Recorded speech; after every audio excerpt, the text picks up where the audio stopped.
Movie शुरू होती है बेन और जेन की शादी से, जहां बेन एक प्रोफेशनल फोटोग्राफर है और ये दोनों ब्रुकलिन से जापान शिफ्ट करने वाले हैं न्यू जॉब के लिए।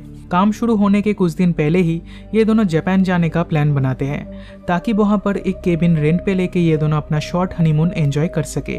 अब हनीमून वाले केबिन में जाते टाइम जेन रास्ता खो देती है। वो बेन को जगा के मैप में उसे चेक करने बोलती है और ठीक तभी एक लड़की उनके कार के सामने आ जाती है। जेन कार का कंट्रोल खो देती है और उनकी कार पहले उस लड़की से फिर एक पेड़ के साथ ठुक जाती है, जिससे ये दोनों ही बेहोश हो जाते हैं।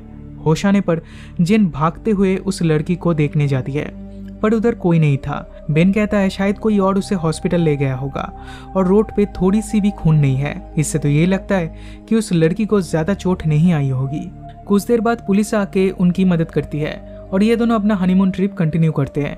ये दोनों केबिन में पहुंच चुके थे, लेकिन जेन तब भी उस लड़की के बारे में ही सोच रही थी। उस इंसिडेंट के बाद से बेन के शोल्डर में दर्द होने लगा था। जेन उसे डॉक्टर दिखाने बोलती है, पर बेन इसे इग्नोर करता है। अब वो दोनों अपना हनीमून एंजॉय करने लगते हैं एंड बेन उनकी कुछ फोटोज भी क्लिक करता है। इसके कुछ दिनों बाद बेन को ऑफिस में रिपोर्ट करना था, तो वो जेन को भी ऑफिस में ले जाता है। यहाँ पे हम व्यूअर्स देखते हैं बेन फ्लुएंटली जापानीज में बात कर सकता है। बेन अपने पुराने दोस्त ब्रूनो से मिलता है और वो ब्रूनो के लिए ही फोटोशूट करने आया है। ब्रूनो बेन को क्लाइंट से इंट्रोड्यूस करवाता है, फिर उन्हें एक अपार्टमेंट में ले जाता है जहाँ नीचे के फ्लोर पे बेन का स्टूडियो और ऊपर उनका घर होता है। इधर हम एक जापानीज लड़की को देख पाते हैं जो बेन की असिस्टेंट है इस प्रोजेक्ट में। उसका नाम है सीको। बेन और जेन नए घर में आके बहुत खुश थे। उनका एक्सपेक्टेशन से काफी बड़ा था ये घर, लेकिन जेन को नाइटमेयर्स आते हैं उसी लड़की की जिससे उनका एक्सीडेंट हुआ था। अगले दिन उनके हनीमून के फोटोज डेवलप होके आ जाते हैं। वो देखते हैं फोटोज में कुछ शैडो टाइप का चीज है। बेन कहता है ये शायद कैमरा का फॉल्ट हो सकता है। फिर बेन अपने काम में बिजी हो जाता है और जेन बाहर घूमने निकल जाती है। वो बहुत सारे फोटोज भी लेती है। देन वापस घर आके वो बेन और सीको से मिलती है। सीको उससे फोटोज देखना चाहती है, पर इन फोटोज में भी वही शैडोज हैं जो हनीमून वाले फोटो में थे। सीको बताती है ये शैडोज कैमरा के फॉल्ट के कारण नहीं, बल्कि ये तो कोई स्पिरिट यानी आत्मा है। जेन सीको से पूछती है उसे इसके बारे में कैसे पता। इसके रिस्पॉन्स में वो कहती है उसका बॉयफ्रेंड एक स्पिरिट फोटोग्राफी मैगजीन चलाता है और इसलिए उसे इसके बारे में पता है, और कल काम खत्म हो जाने के बाद वो अपने बॉयफ्रेंड के पास जेन को ले जाएगी, ऐसा वो प्रॉमिस भी करती है। रात को बेन और जेन डिनर पे जाते हैं, जहां हम बेन के और एक दोस्त एडम को देख पाते हैं जो एक मॉडल एजेंट है। दिन अगली सुबह बेन आउटडोर फोटोशूट कर रहा होता है, तब कैमरा में उसे वही लड़की दिखाई देती है, पर बाहर देखने पर उसे वो दिखाई नहीं देती। इसके साथ उसका शोल्डर पेन भी दिन ब दिन बढ़ते ही जा रहा था। उधर जेन सीको के साथ उसके बॉयफ्रेंड के ऑफिस में जाती है। वो देखती है इस मैगजीन के फोटोज फेक है। तब युको उसे एक फोटो दिखाता है जो उसकी माँ की मौत के बाद लिया गया था। इस फोटो में ठीक उसके पीछे उसकी माँ की स्पिरिट खड़ी है। वो उसे एक रूम में ले जाता है जहाँ ऐसी फोटोज भरी पड़ी है। उसके हिसाब से ये स्पिरिट्स इस तरह से कुछ मैसेज देना चाहते हैं, इसलिए वो ऐसे दिखाई देते हैं। और ये सारे फोटोज फेक नहीं है, क्योंकि ये फोटोज पोलारॉइड कैमरा से खींचा गया है जिसमें कोई नेगेटिव नहीं होता। वो उसे मुरासे नाम के एक आदमी के बारे में बताता है जो इन स्पिरिट्स के बारे में काफी जानकारी रखते हैं। जेन चाहे तो उनसे एक बार मिल सकती है। इधर बेन फोटोज को डेवलप कर रहा था, तब उसमें फिर से वो उस लड़की को देख पाता है। साथ ही केमिकल्स उसके फेस पर लग जाता है, इससे उसका खून निकलने लगता है। ठीक तभी सीको वहां आ जाती है और बेन देखता है टॉवल और उसके फेस पे कोई भी खून नहीं है, सब गायब हो गया है। उधर जेन मेट्रो में ट्रैवल कर रही थी, तब उसके विंडो में उस लड़की को देखकर वो डर जाती है और पैनिक करने लगती है। फिर घर वापस आके देखती है बेन बहुत ही अपसेट है, क्योंकि हर एक फोटो में वो ही शैडो वाला निशान है। जेन बताती है उन्हें मिस्टर मुरासे के पास जाना चाहिए, पर बेन राजी नहीं होता। अगले दिन वो हॉस्पिटल जाता है, जहाँ नर्स देखती है बेन का वेट डबल हो गया है, जो बिल्कुल नॉर्मल नहीं था। डॉक्टर बताते हैं उसे कोई भी इंजरी नहीं है, तो बस पेन किलर दे के उसे छोड़ देते हैं। फिर बेन अपने स्टूडियो में काम कर रहा होता है, तब एक हाथ पीछे से आके उसे टच करने लगता है। वो सोचता है शायद ये जेन का हाथ है, और तभी लैंडलाइन पे उसे जेन कॉल करती है। जेन की आवाज़ सुन के बेन शॉक्ड हो जाता है। उसके हाथ से रिसीवर गिर जाता है। पीछे मुड़ के देखने पर उसे वही लड़की दिखाई देती है। डर के मारे बेन चीखने लगता है। फोन पर यह सुन के जेन भागते हुए घर पहुंचती है और पहुंच के देखती है बेन एक चेयर पर चुपचाप बैठा है। जेन उसे संभालती है और फाइनली वो मिस्टर मुरासे के पास जाने के लिए राजी हो जाता है। मिस्टर मुरासे के घर जाके जेन उन्हें वो फोटोग्राफ्स दिखाती है और ये भी बताती है कि उनके कार के साथ एक लड़की का एक्सीडेंट हुआ था और उसे लगता है ये स्पिरिट उसी लड़की का है। एज वी नो जेन को जापानीज नहीं आती, तो इस कन्वर्सेशन में बेन ट्रांसलेटर का काम करता है। मुरासे बताते हैं स्पिरिट तभी ह्यूमन के साथ बॉन्ड बनाते हैं जब एक्सट्रीम लेवल का इमोशंस यानी लव, हेट या फिर एंगर हो। फिर मुरासे एक फोटो को टच करके बहुत इमोशनल हो जाते हैं, लेकिन इस बार वो जो बताते हैं वो सब बेन ट्रांसलेट नहीं करता। वो जेन को लेकर वहां से चला जाता है। बेन कहता है मिस्टर मुरासे फेक है और अपने स्टूडियो में वापस आके काम करने लग जाता है। जेन उस फोटोज को ध्यान से देखती है तो उसके बैकग्राउंड में TGK नाम का एक ऑफिस दिखाई देता है। वो सीको की मदद से बेन के स्टूडियो से एक पोलारॉइड कैमरा लेती है, फिर उस ऑफिस में जाती है। यह शैडो 17th फ्लोर को इंडिकेट कर रहा था, तो वो उस फ्लोर पे जाके फोटोज क्लिक करने लगती है।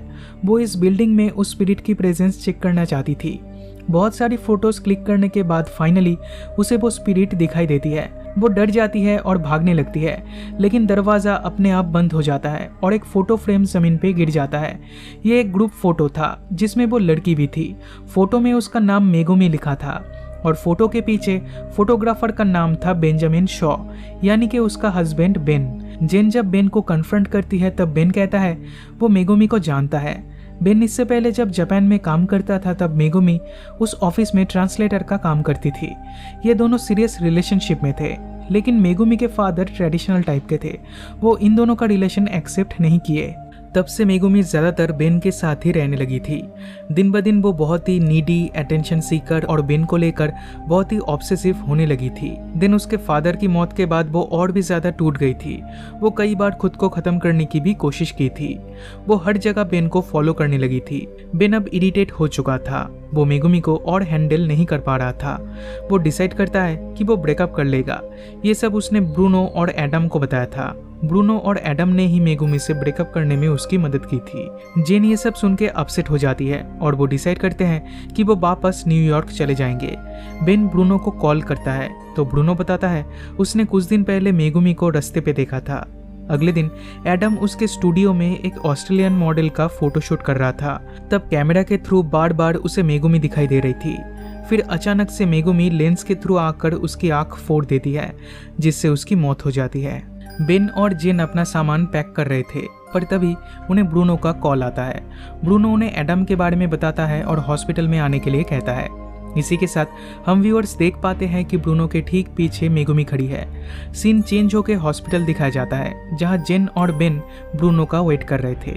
बेन ब्रूनो को कॉल करता है, पर वो कॉल रिसीव करके फिर उसे काट देता है। वो बात नहीं करता। हम व्यूअर्स देख पाते हैं वो ब्लेड से बहुत सारी फोटोज को काट रहा था। बेन और जेन ब्रूनो के घर पहुंच के देखते हैं उसके घर के सारे फोटो फ्रेम से फोटोज गायब है। जेन को इन फोटोज की कटी हुई पीसेस मिलती है। फिर वो देखती है हॉल में ब्रूनो खड़ा है। वो भागते हुए आता है और बालकनी से कूद जाता है। बेन और जेन कुछ भी नहीं कर पाते। अब ब्रूनो भी मर चुका था। ये दोनों अब न्यूयॉर्क जाना चाहते हैं। वो घर पहुंच के सामान पैक करने लगते हैं। कुरियर से एक पार्सल आता है जिसमें उनके शादी के फोटोग्राफ्स थे, पर जेन इन फोटोज को देखकर शॉक्ड हो जाती है, क्योंकि इन फोटोज में भी मेगुमी मौजूद थी। इसका मतलब जापान में आके ये सब शुरू नहीं हुआ, ये तो न्यूयॉर्क से ही चल रहा है। जेन कहती है उन्हें मेगुमी के घर जाना होगा सच जानने के लिए। अगली सुबह वो दोनों मेगुमी के घर के लिए निकल पड़ते हैं, जो टोक्यो में है। उधर पहुंच के उन्हें मेगुमी की सड़ी हुई लाश मिलती है। जमीन पे पोटेशियम साइनाइड के बॉटल्स थे, जिससे ये पता चलता है कि उसने बहुत दिनों पहले ही खुद को खत्म कर दिया था। रात को वो दोनों एक होटल में रुकते हैं, जहां मेगुमी फिर से आती है। तब जेन जाग जाती है और देखती है बेन का दम घुट रहा है। मेगुमी जेन के ऊपर भी हमला करती है, पर दोनों में से किसी को भी जान से नहीं मारती। अगली सुबह मेगुमी का अंतिम संस्कार किया जाता है और ये दोनों वापस न्यूयॉर्क चले आते हैं। अब सब कुछ नॉर्मल हो चुका था। बेन को नया जॉब भी मिल गया था। इसी दौरान जेन को वही कैमरा मिलता है जिससे ठीक शादी के बाद वो लोग फोटोज क्लिक किए थे। जेन इन सारी फोटोज को डेवलप करके ले आती है, पर फिर से इसमें मेगुमी मौजूद थी। पर इस बार मेगुमी को देखकर लग रहा था कि वो जेन को कुछ दिखाना चाहती है। जेन सारे फोटोज को अरेंज करती है तो वो देख पाती है मेगुमी धीरे धीरे जेन की पोर्ट्रेट के अंदर जा रही है। वो उस पोर्ट्रेट को उठाती है और उसके साइड में स्टोर रूम का दरवाज़ा था। स्टोर रूम से उसे बेन का बैग मिलता है जो वो जापान में पहले लेके गया था। उसमें से उसे वही कैमरा मिलता है जो मेगुमी ने बेन को गिफ्ट किया था। अब इसके फोटोज को देखने के बाद जेन शॉक्ड हो जाती है।